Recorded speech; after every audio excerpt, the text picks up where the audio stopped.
Hey everyone, welcome back. Today's video is going to be a bit different than what we're used to seeing on the channel. If you're new here, normally I dive into 3D printing related content. Could be 3D modeling, material reviews, just general tips and tricks. But in today's video, we're shifting gears because this doesn't have anything to do with 3D printing. It's actually a little bit more personal to me. Inside this package is the WisePhone 2, a minimalist smartphone created by a company called Techless. I'm not sure how familiar you all are with minimalist smartphones, but to sum it up, they are designed to have bare minimum features, just back to the basics of what cell phones should be able to do. Call, text, maybe have some internet access or directions. I think it's really cool, this less is more style of intentional design. As someone who's constantly surrounded by tech, screens, notifications, this is something I really wanted to look into. I have been increasingly becoming more aware of my own reliance on this technology, my smartphone in particular. I'm not talking about all the benefits of having a supercomputer in your pocket all day. I'm talking about the downsides, the wasted time doom scrolling, the mental health effects, and the rewiring dopamine hits on the brain are all part of my concern. I've been thinking about making a change like this for a while now, but was always too afraid. In Spider-Man terms, this would probably be my leap of faith moment. So in this video, we're gonna unbox it, walk through the setup, and talk about why a phone like this might actually matter to someone like me or you who's trying to regain some of their freedom back. So like I said, this is the WisePhone 2 by Techless. A minimalist smartphone, and it's really challenging everything we think a smartphone is supposed to be, because it's not trying to be the smartest phone in the room. The company name kind of says it all. They want less tech. They're not trying to ooh and ah with the next shiny device to grab all your attention. They're actually trying to do quite the opposite. They want to give you your life back, more specifically your life hours, because whether we want to admit it or not, we've lost control of our time. We traded presents for pings, joy for notifications, and moments of silence for that infinite scroll. They're simply asking the question, what if we stopped? Just to pause, take a step back, and reevaluate the relationship with the devices we carry 24/7. Before we get much further into the actual components of the package, I want to be real with you guys real quick.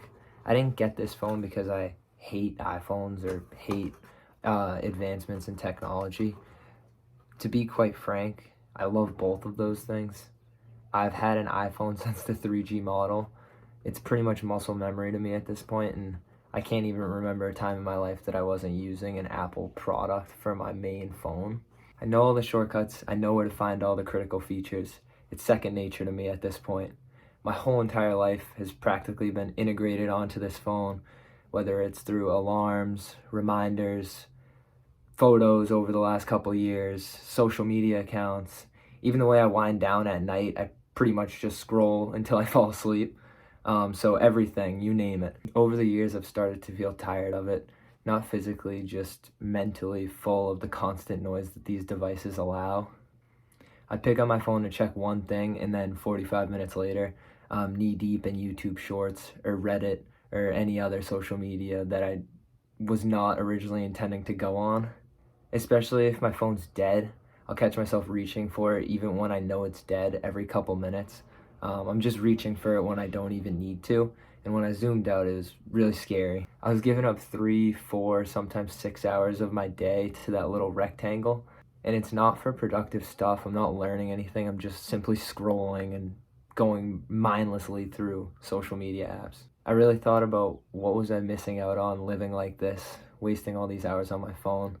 Is it time with my family, time to myself, time to maybe rest or read or just be bored for once? So that's why I decided to make this big change and grab a WisePhone 2. I've yapped for long enough. I'm just going to dial in on the actual unboxing for the rest of this video.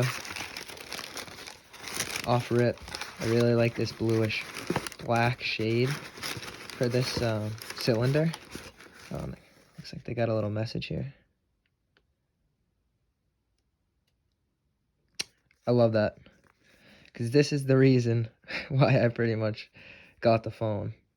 I really like that they included that on this.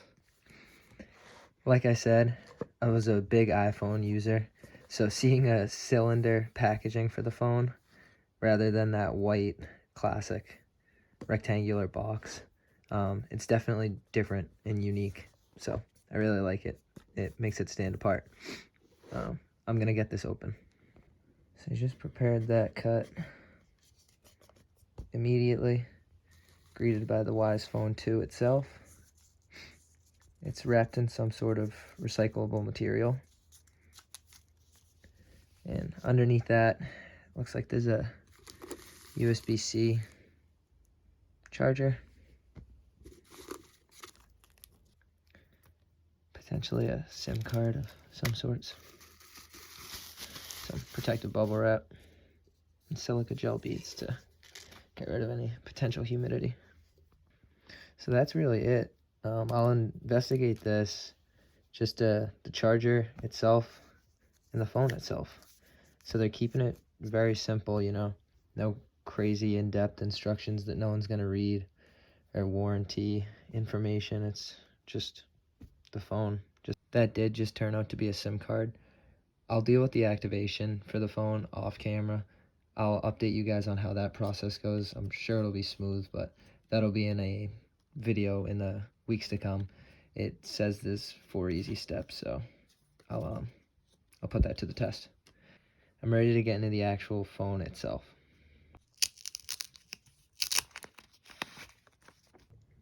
The phone is absolutely gorgeous. I love this deep space blue color. Physically, it feels really solid. You're not sacrificing any quality here. It's got a 6.5-inch screen, so it feels pretty big and familiar in the hands. On the power button, there's a fingerprint sensor. There's a USB-C charging port and also an auxiliary jack for headphones. It comes equipped with a decent rear and front-facing lens. Nothing to write home about, but more than capable for everyday use. It's also surprisingly sleek. It's not clunky or retro looking like some other minimalist phones. Before I power this thing on, I did want to cover one thing, the actual hardware of the phone. So originally, Techless was going to make their own phone entirely, but due to manufacturing reasons, they paired up with Samsung to provide the shell of the phone pretty much. All the hardware and components is more specifically a Samsung Galaxy A15. So it would be identical to that phone on the insides, but where it differs and sets itself apart is the actual operating system. The Wise OS is what gets rid of all the clutter and distractions from a normal Android or Apple iOS operating system. So that's really their bread and butter. Just booted this up.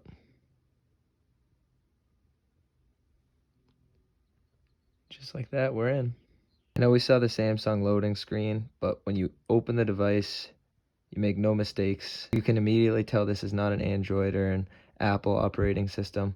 It's something completely different and unique to itself. It's WiseOS, the custom operating system developed by Techless to intentionally reduce those distractions we talked about earlier. I really like how it's not trying to be too flashy. There's no loading animations, no pop-ups. It just works right out of the box. And you're brought into this clean, monochrome environment. It's very calm and still. It kind of reminds me of a Kindle screen, honestly. The entire user interface has been stripped down for simplicity. We got a setup that I'm sure this has some prompts for me to fill out. I'll do that off camera. Maps, camera, settings where you can check out the WiseOS. Messages, phone, contacts, gallery, my files, and a tool drawer. And this is where you can search between your tools. Now I want to address one of the questions some of you are probably thinking. This is technically a Samsung phone, and under the hood it is running a modified version of Android, which means technically if you wanted to jump through some hoops, you could modify it again and re-enable the Google Play Store, sideload apps, download YouTube, TikTok, pretty much make it just a normal functioning smartphone again. But that's just not what this phone's for. The power of this device lies in its restraint, its ability to create time and space and be less of a burden on our lives rather than causing more noise and more distractions.